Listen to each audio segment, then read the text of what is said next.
चलिए हम लोग जनवरी मंथ के नेशनल इवेंट्स को थोड़ा कवर कर लेते हैं जो करंट अफेयर में था। Okay, so we'll be covering these parts and basically जो वीडियो होगा ये बाइलिंगुअल होगा। That means it will be on English and Hindi at the same time. यहाँ पर फॉर्मेट कैसा रहेगा, लेट मी टेल यू कि हम यहाँ पर लिख लिख कर पढ़ेंगे सो दैट रिटेंशन जो है वो ज़्यादा बेहतर होगा, क्योंकि कई बार हम लोग सिर्फ पीडीएफ को एक बार हाईलाइट कर देंगे या फिर मार्क कर देने से काम नहीं होता है। वो मैं कराऊँ, मैं भी करा सकता हूँ। It will take hardly I mean एक टॉपिक को पढ़ाने में मैं 1 मिनट में कवर करके निकल जाऊँगा, बट ऐसे में आपके ब्रेन में आपके ओवरऑल जो लर्निंग हैबिट है वो प्रॉपरली डेवलप नहीं होगा and it will not have impact. Okay, और आपके कॉन्शियस माइंड में वो रहेगा नहीं। सो that's why what I am doing basically, मैं यहाँ पर एक एक करके टॉपिक को सबसे पहले लिखूंगा, समझाऊंगा वो टॉपिक क्यों न्यूज़ में और किस लिए न्यूज़ में, ये थोड़ा बताकर आपको आगे बढ़ाऊंगा। ठीक है, तो एक एक टॉपिक जो भी हम यहाँ पर पढ़ेंगे it will have a particular context to it. Okay, so I hope you understood it. इस तरीके से अभी हम आगे बढ़ने वाले हैं। तो पहला टॉपिक क्या है हमारा, what is the first topic जो हम पढ़ने वाले हैं। पहला टॉपिक है अब ऐसा समझ लो कि there will be I mean around 373 crore करीब, ऐसा कहा गया है कि 373 करोड़ रुपए इन्वेस्ट किया जाएगा। इन्वेस्ट किया जाएगा कहाँ पर? अंडमान एंड निकोबार आइलैंड में। अंडमान एंड निकोबार आइलैंड में। Okay, Andaman and Nicobar island में। मेजर मोटिव क्या है? जैसे मैंने कहा इन्वेस्टमेंट है, so that means there will be developmental projects. There will be developmental projects जिसको स्टार्ट किया जाएगा। ओके, एंड ये चीज़ याद रखिएगा कि हाल ही जब जनवरी महीने का हम कवर करते हैं तो जनवरी 3 को ऑन जनवरी 3 जनवरी को हमने क्या देखा था कि ऑनरेबल होम मिनिस्टर, कौन है होम मिनिस्टर जी? अमित शाह जी। ओके, तो अमित शाह जी अंडमान एंड निकोबार विजिट किए थे। Okay, and at the same time इन्होंने कुछ इम्पॉर्टेंट डेवलपमेंट भी किया एंड उनमें से एक डेवलपमेंट क्या था कि जो कैपिटल है, जो कि कैपिटल सिटी है किस चीज़ की, पहला डेवलपमेंट क्या था अगर हम बात करें तो जो कैपिटल सिटी है जिसे हम पोर्ट ब्लेयर कहते हैं अंडमान निकोबार का, इसके नेम को बदला गया था। तो ये चीज़ याद रखिएगा कि अंडमान एंड निकोबार के आइलैंड के नेम जो सिटी जो कैपिटल सिटी है उसके नेम को बदला गया है और नया नाम क्या रखा गया है? So the new name is Shri Vijayapuram. Shri Vijayapuram. So the new name is Shri Vijayapuram. This you should know. Okay, तो ये चीज़ ध्यान रखिएगा। So just a simple question for you all, क्या मुझे बताइए कि आर्टिकल 3 ऑफ द कॉन्स्टिट्यूशन किस चीज़ से डील करता है? Very simple question. Okay, so capital city जो कि श्री विजयपुरम होगा। ओके, अब पोर्ट ब्लेयर की जगह हम इसे इस नाम से जानेंगे। राइट नाउ जो 373 करोड़ का ये डेवलपमेंटल प्रोजेक्ट आया है, इसमें हम किन चीज़ों के बारे में बात करने वाले हैं? तो याद रखिए यहाँ पर करीब करीब 9 प्रोजेक्ट स्टार्ट किया जाएगा। यहाँ पर करीब करीब 9 प्रोजेक्ट्स होंगे एंड जिसमें से 2 तो उन्होंने ऑलरेडी स्टार्ट कर दिया था। ओके, अब ये 9 डेवलपमेंटल प्रोजेक्ट्स क्या क्या होंगे ये वक्त के साथ हमें आगे फर्दर पता चलेगा, ये अनाउंस बस किया गया है। ओके, इसके अलावा एक बड़ा यहाँ पर डेवलपमेंट ये भी हुआ है कि integrated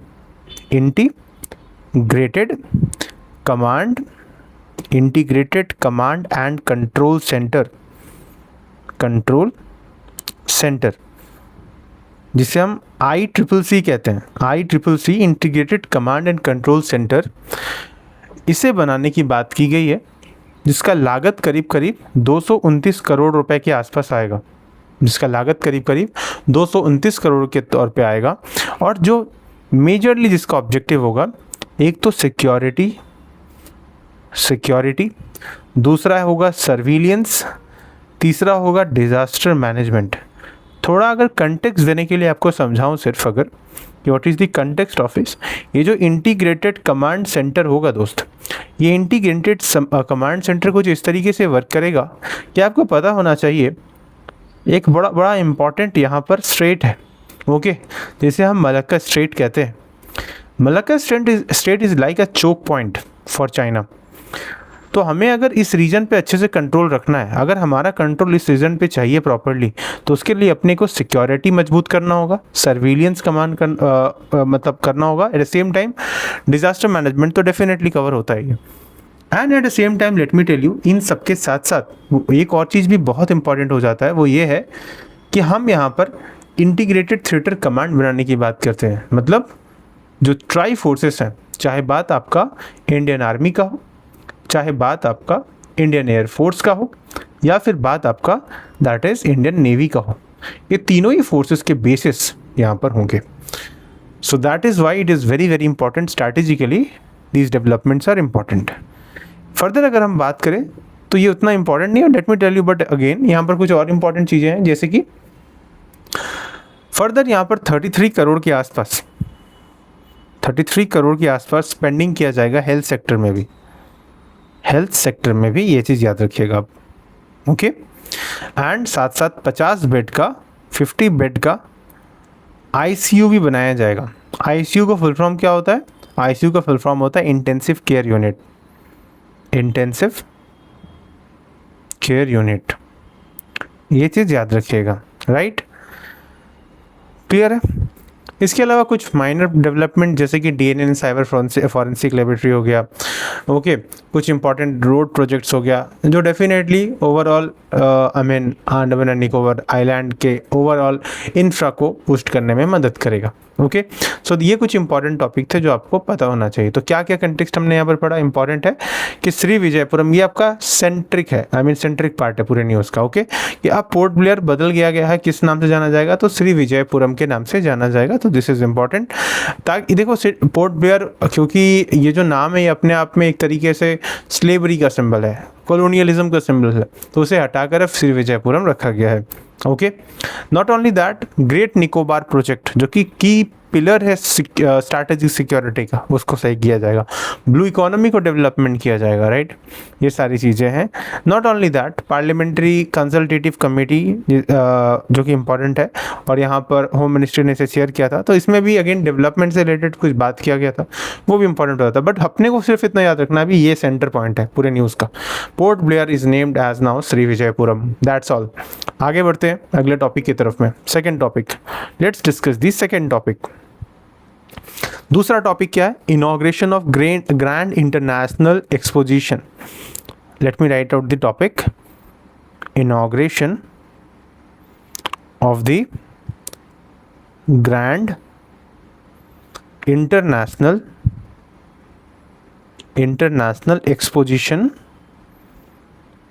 exposition of sacred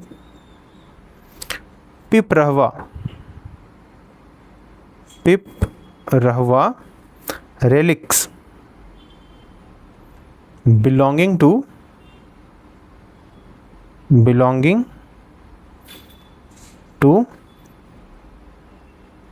Lord Buddha. So this is one another topic again. ये एक टॉपिक इंपॉर्टेंट हो जाता है। एक इनॉग्रेशन किया गया है, ओके। किस चीज़ के बारे में? पिपरवा रेलिक्स। रेलिक्स का मतलब क्या होता है? अवशेष होता है, ठीक है। तो याद रखिएगा, हमारे प्राइम मिनिस्टर मोदी जी ने अभी रिसेंटली इनॉग्रेट किया एक इंटरनेशनल एग्जीबिशन, जिसमें बुद्ध जी की जो रेलिक्स है ना, बुद्ध जी के जो रेलिक्स है, जिसे पिपरवा रेलिक्स कहा जाता है, इसे स्टार्ट किया गया, ओके। तो ये चीज़ याद रखिएगा। अगेन ये दिल्ली में हुआ, ये पूरा इनॉग्रेशन कहाँ पर हुआ? किला राय पिथौरा कल्चरल कॉम्प्लेक्स दिल्ली में, ओके। ऑल द एग्जाम में ये सारी चीज़ें नहीं जाएंगी डिटेल में, कहाँ पर एग्जैक्टली आपको बस सिटी पता होना चाहिए कि दिल्ली में हुआ, दैट्स इट। टाइटल क्या है, थीम क्या है, ये पता होना चाहिए। सो what is the theme? So what is the theme here, okay. Title क्या था? सो टाइटल था the light and the lotus, the light and the lotus relics of awakened one, okay. So that is important. So the overall sacred relics has returned to India after a gap of around 127 years. 127 साल बाद आया है। कहाँ से आया है? They are taken out of the country. अब definitely ये UK I mean definitely Britain लेकर चला गया था अपने साथ, बट इसको वापस लाया गया है, okay, so that's why it is important. And जब हम बात करते हैं पिपरवा का, okay, so what is Piprahwa, what is Piprahwa? So Piprahwa relics ऐसा कहा जाता है कि it is one of the remains of Buddha, it is one of the remains of Buddha, okay, जिसको डिस्कवर किसने किया था? तो 1898 में विलियम क्लैक्सटन पीप ने किया था, याद रखिएगा। सो that's why it is important, ये नेम इम्पॉर्टेंट है, विलियम क्लैक्सटन पीप ने किया था, ओके। सो विलियम क्लैक्सटन पीप ने किया था। पिपरवा स्तूपा भी है, अगेन यहाँ पर स्तूपा भी आपको दिखेगा, जो कि कहाँ पर है? उत्तर प्रदेश में है, याद रखिएगा, यूपी में है, okay. So this site is believe to the ancient Kapilavastu, ऐसा कहा जाता है ये साइट ही एंशियंट कपिल वस्तु है,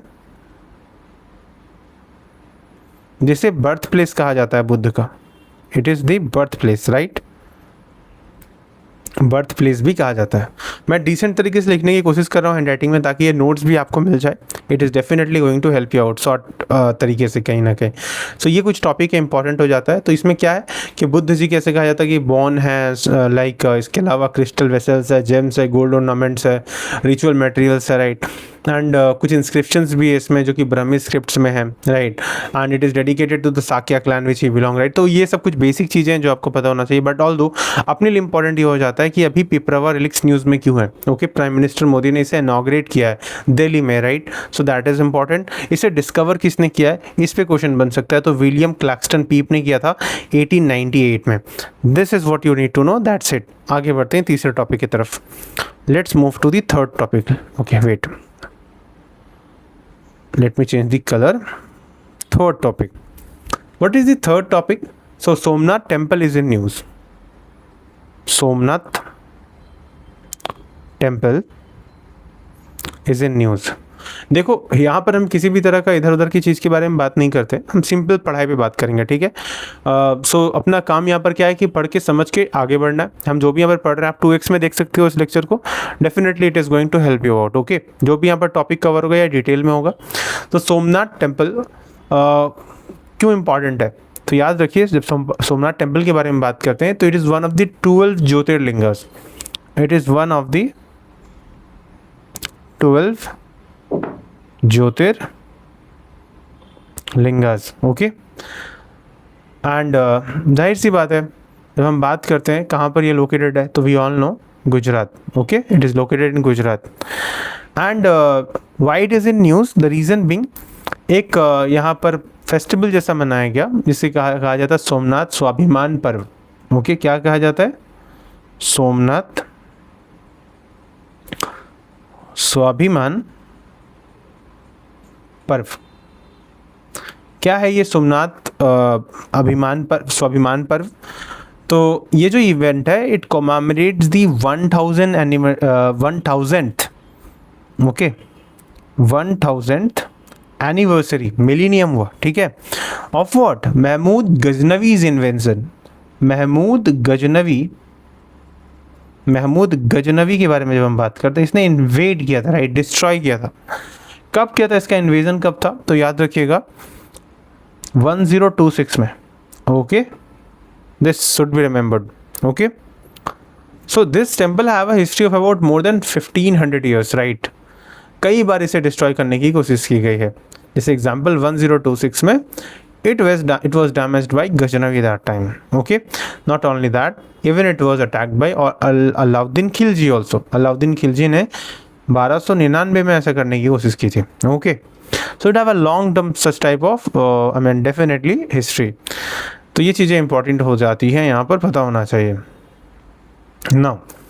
फिर इसे दोबारा इनॉग्रेट भी किया गया था। दोबारा जब इनॉग्रेट किया गया था, ये था आपका 1951 में। इसको दोबारा इनॉग्रेट किया गया था 1951 में।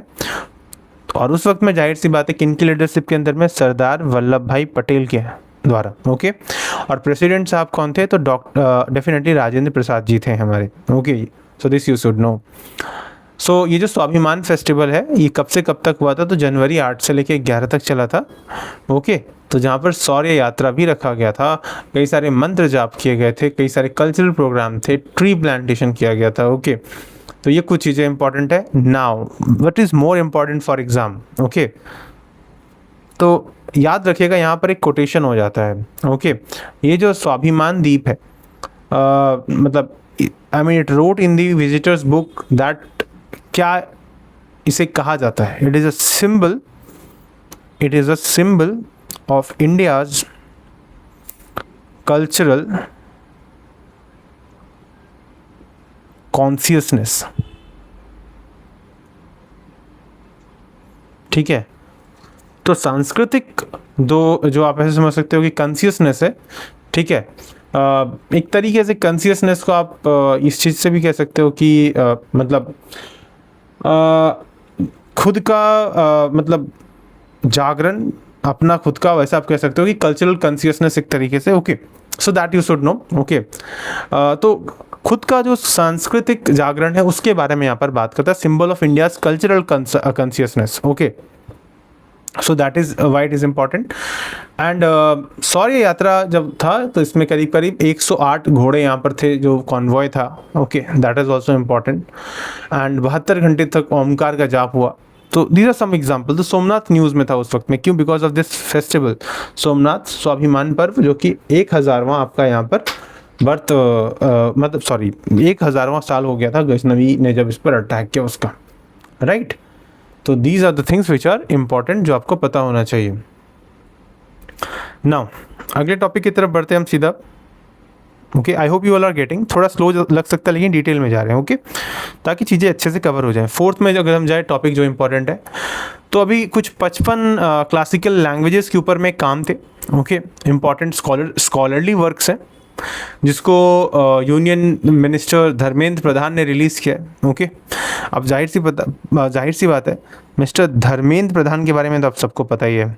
Okay, very famous person nowadays, Mr. Dharmesh Pradhan. So this man have recently what happened? He's the Education Minister of India, right? He is the Education Minister of India. कमाल के हैं ये। पेपर लीक पे paper leak हो रहा है, बेड़ा गर्क हो रखा है एजुकेशन सिस्टम का, but still I mean when it comes to accountability, people are not basically answerable nowadays. This is a, I mean, very much a problem, big problem. So Dharmendra Pradhan, Education Minister of India, so released overall 55 scholarly literary works. Scholarly literary works क्या क्या थे ये? जब हम बात करते हैं तो क्लासिकल इंडियन लैंग्वेजेस, जब हम क्लासिकल इंडियन लैंग्वेज के बारे में बात करते हैं तो मेजरली आपको यहाँ पर 5 ऐसे लैंग्वेजेस तो दिखेंगे मेजर, जो जैसे कि तमिल हो गया, ओके, तेलुगु हो गया, इस तरीके से मलयालम हो गया, कन्नड़ हो गया, राइट, एंड उड़िया हो गया। ओके, तो ये कुछ इंपॉर्टेंट आपका कहीं ना कहीं किताब है जो रिलीज़ किया गया था, जिसमें से सबसे ज़्यादा जो काम है वो याद रखिएगा किसका है, तो सबसे ज़्यादा जो वर्क था वो आपका कन्नड़ा पे था। सो कन्नड़ा जो है, इस पे आपका करीब करीब 22 ऐसे वर्क्स थे जो आपको पता होने चाहिए। सो that is why it is important. Okay, and एक किताब है जिसको हम लोग तिरुकुरल कहते हैं। ओके, तो एक किताब रिलीज़ किया गया that with the title of Thirukkural. So Thirukkural basically जो किताब है, तिरुवल्लुर, जब आप इनके बारे में पढ़ेंगे तो डेफिनेटली आपको तिरुकुरल यहाँ पर मिलेगा। तो इंडियन साइन लैंग्वेज जो है ना, इंडियन साइन लैंग्वेज ISL जिसे कहते हैं, इसका इंटरप्रिटेशन निकाला गया है। ओके, किस चीज़ का? तिरुकुरल का। ओके, सो इंटरप्रिटेशन रिसेंटली देखने को मिला है, तो ये थोड़ा याद रखिएगा। सो ज़्यादा इंपॉर्टेंट नहीं है, बट एटलीस्ट आपको थोड़ा पता होना चाहिए, right.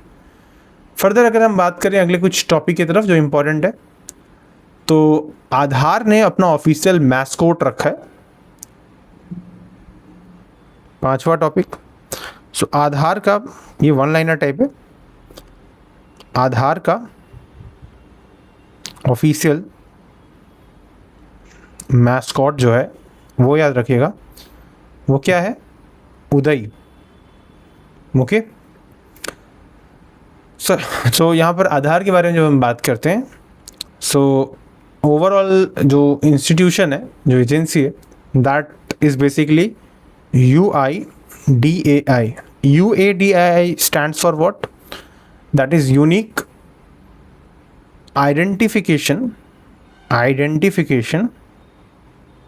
Authority of India. Authority of India, ये चीज़ याद रखिएगा। ओके, सो अभी हाल ही क्या है कि इसने लॉन्च किया है उदय। जैसे मैंने कहा कि उदय को लॉन्च किया है, and it is the official mascot. Okay, major aim क्या है कि एज सच जो कॉम्प्लेक्स टेक्निकल इंफॉर्मेशन है वो कहीं ना कहीं पता रहे, वो पता चले। That is basically major idea जो आपको पता होना चाहिए। एंड जब हम मैस्कॉट के बारे में बात करते हैं, what does it mean by mascot? Mascot का मीनिंग कई लोगों को नहीं पता है। ओके, तो मतलब एक तरीके से समझ लो कि एक ऐसा सिंबल, ऐसा पर्सन, ऐसा एनिमल, ओके, ऐसा कहा जाए जो गुड लक अचीव करता हो। ओके, तो जिसे शुभ माना जाता हो। ओके, तो नॉर्मली उसी को मैस्कॉट कहते हैं। ओके, एक आइडेंटिटी को, किसी एक पर्टिकुलर चीज़ की आइडेंटिटी को जो कहीं ना कहीं बताता हो। तो उदय, याद रखिएगा, इज़ द मैस्कॉट फॉर आधार।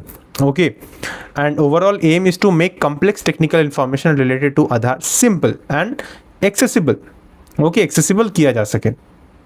तो उदय एक तरीके का डिजिटल कम्युनिकेशन कंपेनियन होगा। तो उदय होगा क्या? It is like a digital communication companion. Okay, so this is important. ये एक डिजिटल कम्युनिकेशन कंपेनियन के जैसा वर्क करेगा। Fine, so that's why it is important. ना अगर हम बात करें फर्दर, किसने डिज़ाइन किया इस उदय को? जब डिज़ाइन के बारे में बात करते हैं तो इसको डिज़ाइन किया गया है केरला के एक डेफिनेटली डिज़ाइनर है, उनका नाम है अरुण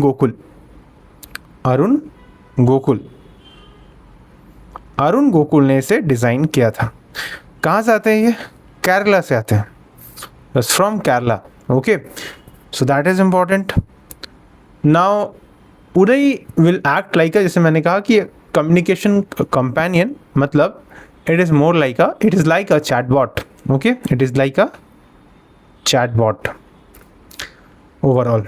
तो दिस यू शुड नो। ये टॉपिक न्यूज़ में था 5वां, कि आधार कार्ड का, जो हमारा आधार का है, जैसे UIDAI के अंदर वर्क करता है, तो unique identification authority of India, उसने रिलीज़ किया है उदय, जो कि है mascot for Aadhaar, and that is basically a digital communication companion, जिससे एक तरीके से चैटबॉट भी कह सकते हो। नॉट ओनली दैट, इसे बनाया है अरुण गोकुल ने, जो आते हैं केरला से। If you know this much, that is overall good.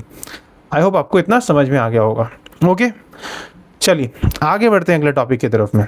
I hope मज़ा आ रहा होगा आपको पढ़ के, एंड समझ पा रहे होगे। जो भी टॉपिक पढ़ रहे हैं आपको याद रहेगा, दैट इज़ मोर इंपॉर्टेंट। अभी लास्ट में एक बार रिवीजन भी कर लेंगे। ओके, छोटे छोटे पैचेस में लेक्चर रहेंगे, बट कई सारे लेक्चर्स रहेंगे, देखते जाओ, काम होता जाएगा। ओके, यही आपको मदद करेगा, और नोट्स भी आपको अपलोड मिलेगा। You will get the notes at the same time.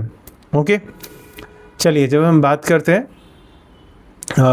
Okay, अच्छा, नोट्स, अगर आपके मन में डाउट आएगा, जो लोग नए हैं उनको नहीं पता अगर नोट्स कहाँ से लेना है, तो you can download it from my application, और ये वीडियो भी आपको वहाँ पर मिलेगा दोबारा, and at the same time notes भी अपलोड रहेगा। उसके साथ साथ कुछ टेस्ट भी रहेंगे उसके ऊपर, ऐप में ही अपलोडेड। ओके, MCQ के बेसिस पे। सो इस कोर्स को आप अवेल कर सकते हो नॉर्मली हमारे ऐप से। ओके, इसका मैं लिंक आपको दे दूंगा, and you can directly download it. Okay, and अगर डाउट रहेगा तो आप मुझे मैसेज भी कर सकते हो नीचे।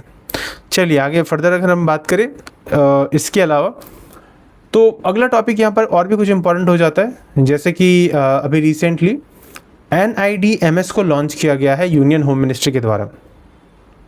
Okay, 6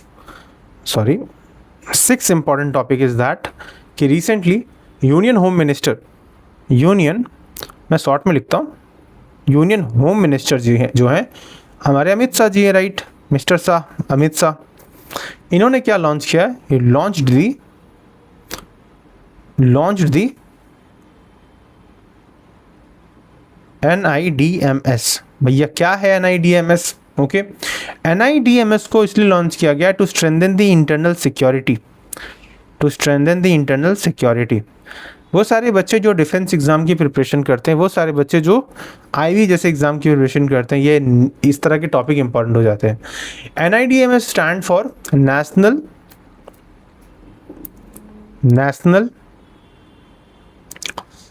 IED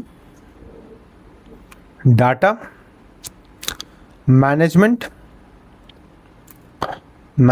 system. जस्ट एक मिनट रुकना, थोड़ा पानी पी लें, गला सूख गया मेरा। Okay, just 1 minute.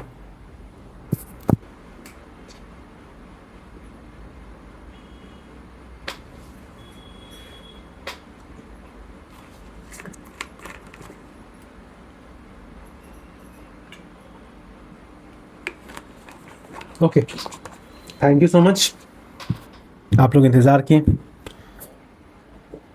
ओके, तो अगला क्या है? तो यहाँ पे हम क्या पढ़ रहे थे? Union home minister Amit Shah ji ने लॉन्च किया है NIDMS, जिसका मतलब है national IED data management system. Okay भाई, IED का मतलब क्या है? एक तरीके से आप समझ लो कि ये national intelligence data management system है।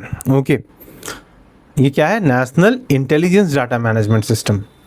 तो ओवरऑल क्या है ये इंडिया की इंटरनल सिक्योरिटी को खास करे कि जो डिजिटल जब हम बात करते हैं, डिजिटली बात करते हैं चीज़ों को और ज़्यादा मजबूत करेगा।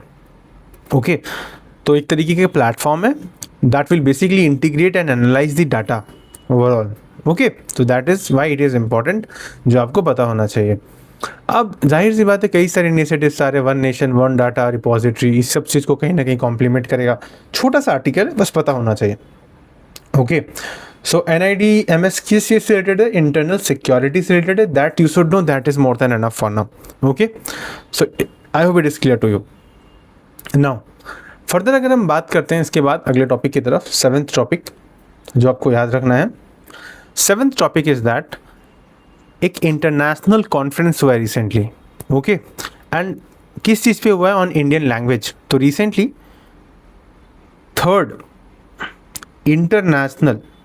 इंटरनेशनल कॉन्फ्रेंस हुआ है। So this is the third international conference on what? On Indian language या इंडियन लैंग्वेजेस पे हुआ है। So that's why it is important. अब जब हम बात करते हैं कि इंडियन लैंग्वेजेस के कंटेक्स्ट में, तो जाहिर सी बात है, हम सब जानते हैं India is a very diverse country. Okay, and not only with respect to its I mean as other aspects, means like religion, caste, regionalism is there, right? People are very different, right, in India, in every context, and one of the reason is also like language also. Okay, तो वो भी एक चीज़ है जो important हो जाता है, जो आपको पता होना चाहिए। Now ये कहाँ पर हुआ है? तो ये recently हुआ है third international conference, that is in New Delhi। Okay, किन के द्वारा ये इनॉग्रेट किया गया? तो याद रखिएगा, हमारे वाइस प्रेसिडेंट साहब जी के द्वारा इनॉग्रेट किया गया। कौन है हमारे वाइस प्रेसिडेंट? तो याद रखिए, सबको पता होना चाहिए, श्री CP राधाकृष्णन, CP राधाकृष्णन जी हैं। ठीक है, so that's why it is important. So हम जब अपने ओवरऑल लैंग्वेज को देखते हैं, तो हमारा लैंग्वेज एक तरीके से हेरिटेज भी है, राइट? हमारा लैंग्वेज हेरिटेज भी है। एंड नॉट ओनली दैट, जब हम अपने कॉन्स्टिट्यूशन में देखते हैं तो उसमें आपको 22 ऑफिशियल लैंग्वेजेस भी मिलती हैं, राइट? तो आपको एक काम दे रहा हूँ, अभी के अभी जाना और ये 22 ऑफिशियल लैंग्वेज के टॉपिक को देख लेना। शायद ही ऐसा कोई बार होता जब एग्जाम में क्वेश्चन ना पूछा जाए। I mean most of the time they ask question on official language of India, and it is very common, very common, let me tell you overall, right? And किस शेड्यूल में है ये भी एक बार याद कर लेना, देख लेना। 8th schedule of the constitution में ये है। So 8th schedule deal with the official language, and not only that, we have at the same time one important article, and that article is 343 clause 1। 343 clause 1 याद रखिएगा, ये official languages of India के बारे में बात करता है। Okay, and at the same time official language act भी है। ऑफिशियल लैंग्वेज एक्ट भी है।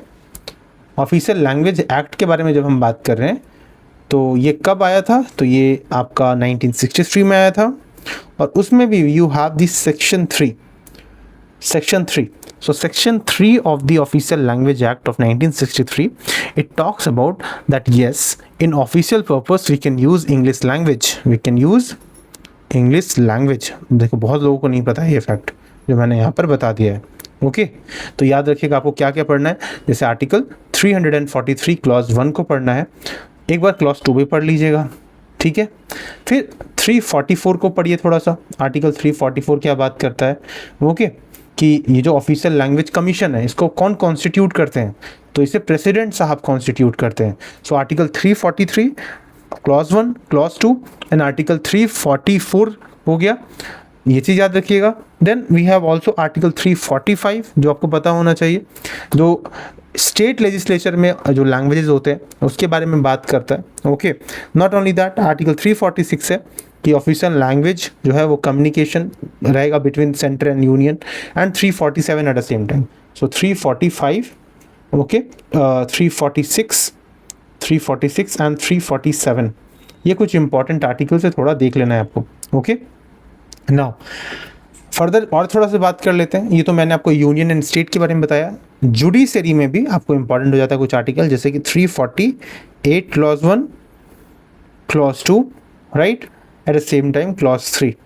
सो जुडिशरी से रिलेटेड जो है आर्टिकल 348 क्लॉज 1 क्लॉज 2 क्लॉज 3 बात करता है इसका किस तरीके के लैंग्वेज यूज़ किए जाएंगे नहीं किए जाएंगे उसके बारे में वहाँ पर है। ओके तो ये थोड़ा आपको पता होना चाहिए। नाउ कुछ और आर्टिकल्स स्पेशल भी यहाँ पर हो जाते हैं, देखो मैं आपको लगभग बता ही दे रहा हूँ। ओके फिर भी आप रिवीजन ज़रूर करना। जैसे कि 350 भी है। ओके जब 350 के बारे में बात करते हैं तो language to be used in the representation for address of grievances. 350 ये जो है अगेन मदर टंग में प्रमोट करता है कि भाई आप प्राइमरी स्टेज में प्रमोट करो मदर टंग में अपने जो भी इंस्ट्रक्शंस वगैरह बच्चों को, राइट। लिंग्विस्टिक माइनॉरिटी एक होता है officer, okay special officer for linguistic minority होता है जो कि 350 दैट इज B1 के अंतर्गत आता है। Okay so that's why it is important. तो ये कुछ आर्टिकल्स थे जो मैंने आपको लगभग यहाँ पर समझा दिया है। ओके आपका काम है एक बार जाके भैया ऑफिशियल लैंग्वेजेस को देख लेना, और कौन कौन से बाद में ऐड किए गए, कौन कौन से रिसेंट ऐड किए गए, तो इनको भी देख लेना एक बार अच्छे से। क्लासिकल लैंग्वेज को भी देख लेना, इट इज़ योर होमवर्क, करके आना है, सबको करना है, ठीक है। आपका लक्ष्मीकांत खोलो या नेट पे रिसर्च करो, YT खोलो, YT में सर्च करो, बट पढ़ लो कहीं से भी, ठीक है। ये एग्जाम के लिए एक हॉट टॉपिक है, एक क्वेश्चन तो आपको यहाँ से मिल जाएगा, अक्सर मिल ही जाता है। तो ये 7th टॉपिक था जो न्यूज़ में था। तो ये याद रखिएगा कि 3rd international conference for Indian language में न्यू दिल्ली में हुआ है। सो this you should know. Okay so ये चीज़ याद रखिएगा। नाउ फर्दर अगर हम बात करें कुछ और वन लाइनर टाइप इसी तरह के टॉपिक के बारे में, तो 8th टॉपिक लिख लीजिए आज के लीजिए, सॉरी यार 8th टॉपिक। ओके 2x में देखोगे तो सही से समझ में आएगा अच्छे से, थोड़ा मैं आराम से पढ़ा रहा हूँ, मैं बार बार कह रहा हूँ। ओके तो देखो हुआ क्या है कि रिसेंटली विकसित भारत यंग लीडर्स डायलॉग हुआ। क्या हुआ? विकसित भारत यंग लीडर्स डायलॉग हुआ 2026 वाला। कब हुआ? तो याद रखिएगा कि 9 जनवरी से स्टार्ट हुआ था, Jan 9 से स्टार्ट हुआ था और 12 तक चला था। Jan 12 किस लिए जाना चाहता है ये याद रखिएगा कि Jan 12 को हम लोग बर्थ एनिवर्सरी मनाते हैं। We celebrate the birth anniversary. किन का बर्थ एनिवर्सरी मनाते हैं हम? ओके तो ये याद रखिएगा स्वामी विवेकानंद जी का था। ओके स्वामी विवेकानंद जी का। ओके मैंने शॉर्ट में लिखा है स्वामी विवेकानंद जी। और इसी दिन हम क्या मनाते हैं? नेशनल यूथ डे भी तो मनाते हैं ना, सबको पता है ये चीज़, right. We also that is also celebrate national youth day on that day, right. So prime minister Modi ने ही articulated basically from red fort to like engage with about 1 lakh young people without a political background in politics and public life. And ये इसका 2nd addition था recently जो हुआ है, ठीक है। तो it was the 2nd edition that you should no.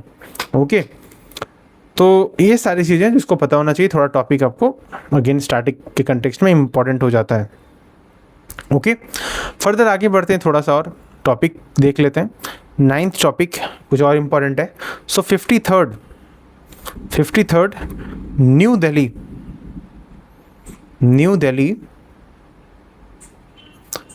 Book fair हुआ है। क्या हुआ है? बुक फेयर हुआ है। सो जिसको हम लोग वर्ल्ड बुक फेयर 2026 भी कहते हैं, वर्ल्ड बुक फेयर 2026 भी कहते हैं। ओके, अगेन इसको इनॉग्रेट किसने किया? तो our beloved and most favourite minister Dharmendra Pradhan ji ने किया, भारत मंडपम से। ओके, प्रगति मैदान न्यू दिल्ली में अगर आप जाओगे तो। Okay, so it is basically the edition जिसमें बात किया गया about some unique theme, like first ever free entry भी यहाँ पर रखा गया था, राइट। तो ये भी एक चीज़ है। थीम क्या था, बस इतना याद रखिएगा थोड़ा सा इसका थीम। तो थीम के बारे में बात किया जाए अगर, तो ये था आपका valour and wisdom at the rate 75। Okay, valour and wisdom at the rate 75, ये ध्यान में रखना है, valour and wisdom at the rate 75। अच्छा, इन लेक्चर्स को आपको एक चीज़ ध्यान में रखना कि रिवीजन 2-3 बार कर लेना है, 2-3 बार सुन लोगे तो याद रहेगा ये चीज़। ओके, तो that's why it is important. Now this book fair was organised by what? तो इट इज़ ऑर्गेनाइज्ड बाई, ये याद रखिएगा, it is organised by what? So organised by NBT। NBT stands for national book trust, national book trust. Okay, ministry of education के अंतर्गत ये हुआ था। Okay, तो करीब करीब जब थीम पेविलियन के बारे में बताया जाए तो 500 से ज़्यादा किताब मिलिट्री हिस्ट्री के ऊपर में था, right. Arjun tank, INS Vikrant, Tejas, ये सब चीज़ भी डिस्प्ले किए गए यहाँ पर, राइट। इनसे से रिलेटेड किताब, राइट, रेडार्स वगैरह हो गए, तो बहुत सारी चीज़ें यहाँ पर थी जो इंपॉर्टेंट हो जाती। बट हाँ, अपने को सिर्फ इतना इन्फॉर्मेशन एग्जाम के लिए याद रखना है, that is more than enough. 53rd आपका बुक फेयर हुआ, न्यू दिल्ली बुक फेयर, जिसे वर्ल्ड बुक फेयर 2026 कहा गया। थीम था valour and wisdom at the rate 75, organised by NB, that is T, national bank trust, sorry book trust.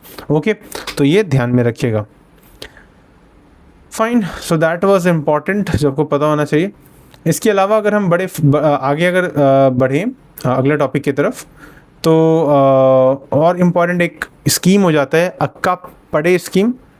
Okay, 10वां topic क्या है? अक्का पाड़े स्कीम। ये किस बारे में, इसके बारे में देख लेते हैं थोड़ा। ओके, सो कर्नाटका गवर्नमेंट का स्कीम है, कर्नाटका गवर्नमेंट का। ओके, एंड अक्का पाड़े स्कीम, इसका मतलब क्या होता है? Elder sister force. Okay, Elder sister force, Elder sister force के बारे में जब हम यहाँ पर बात करें तो क्या मेजर ऑब्जेक्टिव है? To ensure the safety of women and minor girls in public places, कि ताकि उनको वायलेंस, हरासमेंट या एक्सप्लॉयटेशन फेस नहीं करना पड़े। Okay, so under this scheme team of women like police personnel trained women home guard have been form to patrol sensitive areas. कुछ sensitive areas जैसे कि बस हो गया, रेलवे हो गया, वहाँ पर इनको रखा जाएगा, स्टेशन किया जाएगा, राइट। तो डेफिनेटली वहाँ पर ये अच्छे से वर्क करेंगे। तो ये काफ़ी अच्छा इनिशिएटिव है, राइट। अक्का पड़े scheme, that is of Karnataka, जिसको एल्डर सिस्टर फोर्स भी कहा जा रहा है। सो ये थोड़ा अगर पता भी रहेगा तो काम चल जाएगा, काफ़ी अच्छा इनिशिएटिव था, वेरी नाइस। ओके, सो ये चीज़ याद रखिएगा। अच्छा, एक छोटा सा और इसी तरीके से फैक्चुअल इन्फॉर्मेशन है अगर बताया जाए तो, लाइट हाउस फेस्टिवल 3.0 ऑर्गेनाइज किया गया। लाइट हाउस, सॉरी अच्छे से लिखते हैं, लाइट हाउस फेस्टिवल 3.0 लॉन्च किया गया। कहाँ पर लॉन्च किया गया, ये क्वेश्चन पूछा जा सकता है, तो याद रखिएगा विशाखापट्टनम में। ओके, विशाखापट्टनम में किया गया। Okay, so what it was promoting? India's maritime history and tourism, India's maritime history and tourism, ये चीज़ ध्यान रखिएगा। Okay, so that's why it is important. चलिए आगे बढ़ते हैं। फर्दर अगर हम बात करें इसी तरीके से तो रिसेंटली एक कॉन्फ्रेंस हुआ था, counter terrorism conference, counter terrorism conference जो कि 2025 वाला था। ओके, सो याद रखिएगा कि it was inaugurated the 2-day council for on counter terrorism 2025 new Delhi में हुआ। ओके, ऑर्गेनाइज किसने किया था? तो NIA ने किया था, याद रखिएगा, नेशनल इन्वेस्टिगेशन एजेंसी ने किया था। Okay, so this you should know. And यहाँ पे 3 की डिजिटल इनिशिएटिव थे। देयर आर 3 की digital initiative that you should know. ये 3 डिजिटल इनिशिएटिव क्या क्या है? जैसे कि updated NIA crime manual. Second, organize crime network database.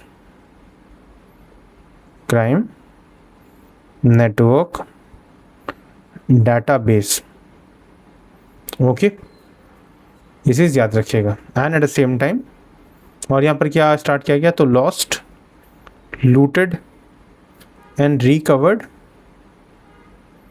Weapons database. So that's why it is also important. तो ये कुछ चीज़ें हैं जो आपको पता होना चाहिए। अगेन न्यू दिल्ली में ये चीज़ हुआ था। अगला एक टॉपिक है, लिख लो आप। There is one more topic, 13th one. 13वां टॉपिक इंपॉर्टेंट है। एक इनिशिएटिव था जिसे कहा जा रहा है ई स्वास्थ्य जो है, जिसे स्वास्थ्य संवाद है, एक तरीके से आप कह सकते हो। तो ये कहाँ पर लॉन्च हुआ, किसके द्वारा लॉन्च हुआ, ये पता होना चाहिए। ओके, तो it is done by the Rajasthan government.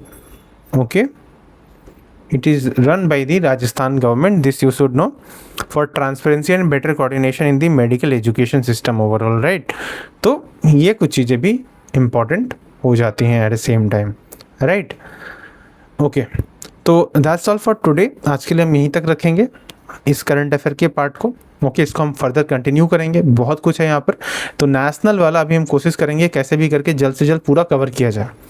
मतलब कम से कम जो 1 ईयर के आसपास का है ना, अभी जैन से स्टार्ट किए, आगे हम पूरा मार्च जून तक लेकर जाएंगे इसको इधर। And at the same time कुछ और टॉपिक्स भी मिक्स कर देंगे यहाँ पर। ऐसा नहीं कि जो है मैं आपको बता दूंगा कि यहाँ पर मिक्स हो जाएगा। एटलीस्ट टारगेट रहेगा कि कम से कम सितंबर से लेकर आपका पूरा जून तक का करंट अफेयर को अपन नेशनल स्पोर्ट्स अवार्ड्स, वो सारे टॉपिक जो इंपॉर्टेंट हो सकते हैं सिर्फ उसे ही डिस्कस करेंगे, right? And it will be something दो आपको बहुत ज़्यादा मदद करेगा। And it is like I mean is going to help you out overall, right? आप कोई भी एग्ज़ाम देते हो, आई मीन किसी भी एग्ज़ाम को टारगेट करते हो, it is the solution for you definitely. बस आपको लगातार फॉलो करना है। ओके, चलो मिलते हैं अगले दिन। Thank you so much.